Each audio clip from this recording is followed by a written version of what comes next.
Hey guys, it's QuickyBaby and welcome back to World of Tanks. I'm doing something a little different now. I'm playing Tier 10 tank companies with QSF, which is an awesome community based around the stream that I do on Twitch TV. They're absolutely an incredible community. You should definitely check them out. And we, on Tuesday evenings, play Tier 10 tank companies. We've moved up from Tier 8 recently, and we're playing against some fairly stiff opposition here on a map that doesn't come up very often, Hidden Village. So, we are playing a tank company which is based around IS-7s being your frontal armor, T10s then being supporting fire, which are slightly behind the IS-7s, and a large glut of bat chats which provide mobile flanking burst damage, basically. So, we are not going to invest any people in the northeast part of this map, because I feel that if we go down there, we're going to turn it into an engagement where their T-57 heavies will have a good opportunity.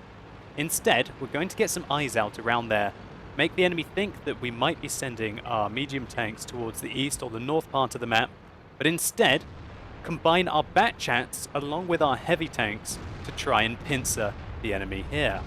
So I'm just going to pause it for a second and show you what the strategy is for engaging our opponents. Here we have a bird's eye view of our forces. Here we can see our IS-7s, with one of them a bit too far at the back. I would prefer it if he was at the front here, where this front IS-7 is. The idea of the IS-7s is that they have fantastic frontal armor, and they're very likely to pull off bounces against their opponents. Behind them, hopefully, you'll be able to get your T10E5s, which are very capable of firing on the move, or even stopping for a second or two to pull off a fairly accurate shot. We have our IS-7s and our T10E5s pincer from this east towards their heavy tanks. And we gather up our bat chats and make a move through this pass down the west to flank them and draw their fire onto both sides. So our bat chats, led by myself here, are moving in. And this pass that you see here on Hidden Village is wonderful for controlling the pace of the engagement. Right now our IS-7s and the heavy tanks have made it into the flank of the opponents, and that allows our bat chats to get opportunistic fire here. We've tracked the IS-7 and he's out. Now it's time for the bat chats to close their range of engagement. Bat chats do not do very good at mid to long ranges, especially against heavy tanks where their armor will count for quite a lot. What the bat chats need to do, and what you're seeing happen here, is they literally get the flanks of their opponents, put pressure up, and there's nothing that the heavy tanks can do against the insurmountable amount of firepower that the Tier 10 French medium autoloader will have. So even before we had finished that engagement, we realized what we needed to do to be able to secure the game. And that is immediately everyone back to base and stop them from capping. If we had continued to push into the enemy cap circle, their medium tanks, who probably got caught up on the longer route along the north, would have been able to cap out our base. So right now we're just trying to bait in this bat chat, wait until we finish reloading, and there's nothing that that guy can do. But the cap is very close now. It's 10 seconds until the enemy wins, but one of our bat chats has already made it back and started the interrupts. I fire one on the move, fire the second, and then I realized that I should focus on the interrupt. It's pretty obvious that the bat chat behind the cap, behind the building, has all of the cap points, and there we put in one. He had 50 or so of the cap points, which allows us to save the base and allow our slower, heavier tanks to make their way back and polish off the remaining enemy forces. So the enemy split their team up into two groups. It looks like they combined their medium tanks along with these T-57 heavies that either went along the mid part of the ridge here, or they went the longer route around the northeast, which is a bit slow on Hidden Village in my opinion. They left the rest of their heavy tanks together, T10E5 with the IS-7s and the E100 and the FE215B, back in more of a defensive location, and they simply got overwhelmed and outmaneuvered by our very fast bat chats, IS-7s and T10E5s, allowing us to split the enemy forces up and make use of the fantastic clip potential of the bat chat to remove our opponents from the game.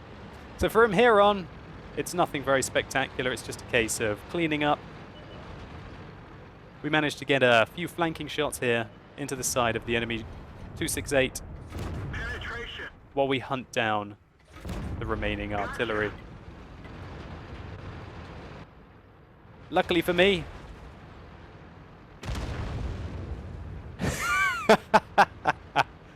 Lu 14 manages to take the shot.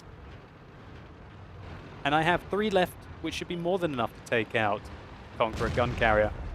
I missed the first, penetrate the second, and I foolishly fire the third into his upper plate, which is very well angled.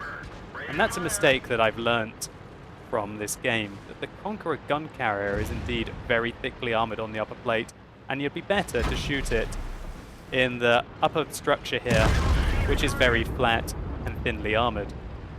All in all, an absolutely fantastic result for QSF here.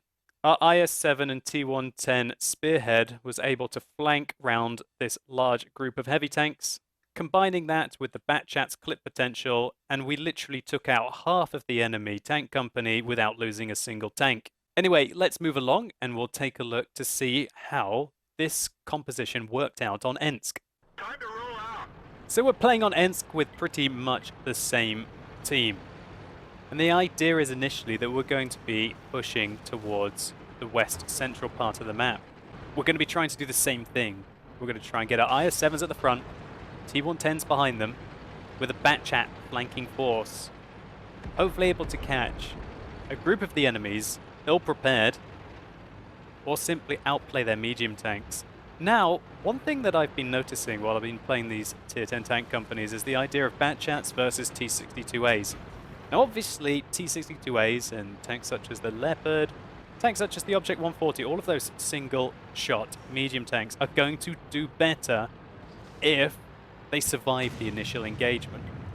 The secret about the Batchats is that you have to kill all of the opponents, or at least all of the ones that matter, and then be able to escape while you're reloading.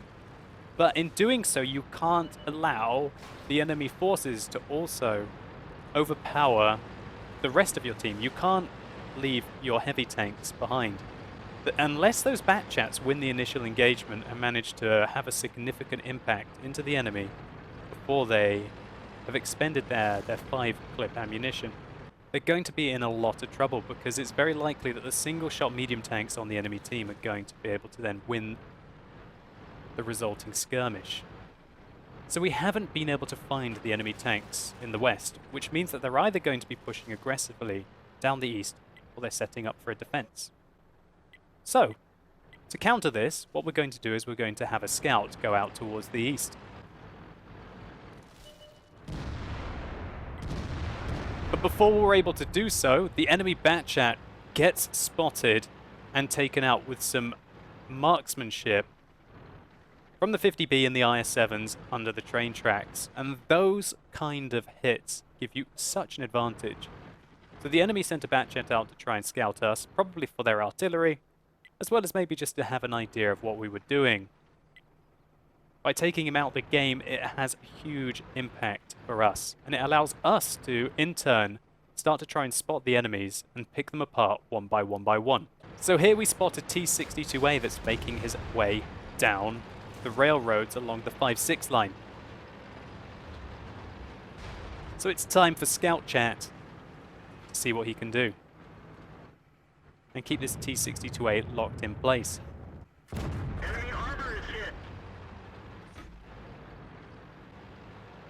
Now I instruct the T10E5s to make it as far back as they can, and in doing so, hopefully, they won't get spotted by the T62A and still be able to shoot him.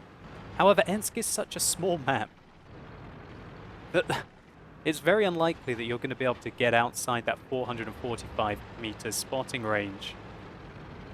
And most medium tanks at Tier 10 can spot up until that point. So right now what I'm thinking is that I need to get eyes on this T62A, and I've also got another Batchat that's located in the northwest. I spot the T62A and then I use this building to hide from the enemy forces that are going to be located towards the west. And that guy got caught in a crossfire. And so immediately we removed 2 very dangerous threats of the enemy team, and we've managed to close them into an area. We know that it's likely that they're going to be around about here, or and alternatively they might have 1 or 2 people around here or located out there. And so it's time to close the trap. What I let everyone know is that they need to make their way east, and the bat chats are to come and join me down here.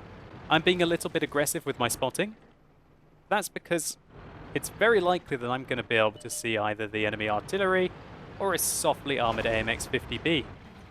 I don't even get spotted while making that sight for my team. Showing you how good the camera rating is of the bat chat, especially if you get it into a bush like this.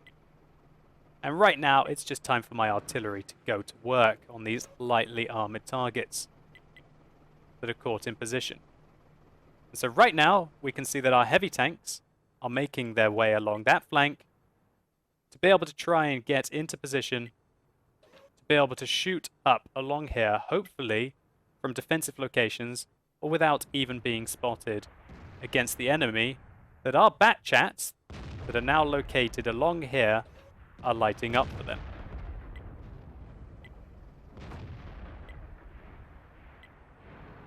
I get spotted for the first, well, not for the first time this game, but for the first time in a while. So all I need to do is just carefully pull back, and it's just a slaughter. Our bat chats are shooting in there, taking out the Waffenträger Alpha E100, a tank that's very lightly armored and very easy for a group of bat chats to penetrate and take out quickly. So right now, we are closing in a pincer. Our team of bat chats are going to attack from the north, and our IS-7s are going to make it over the field along the southeast.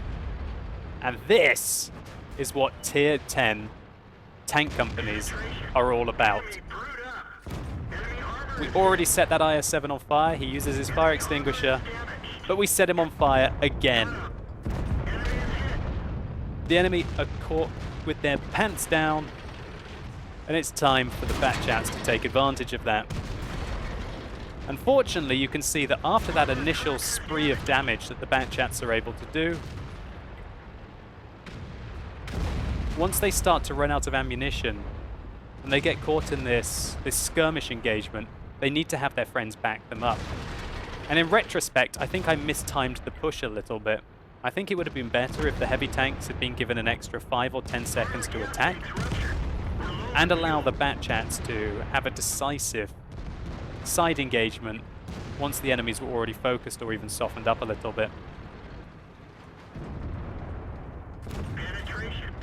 But in the end, it doesn't really matter. And this is a very satisfying thing, to take out a T-57 Heavy, almost the entirety of his tank, with a single clip.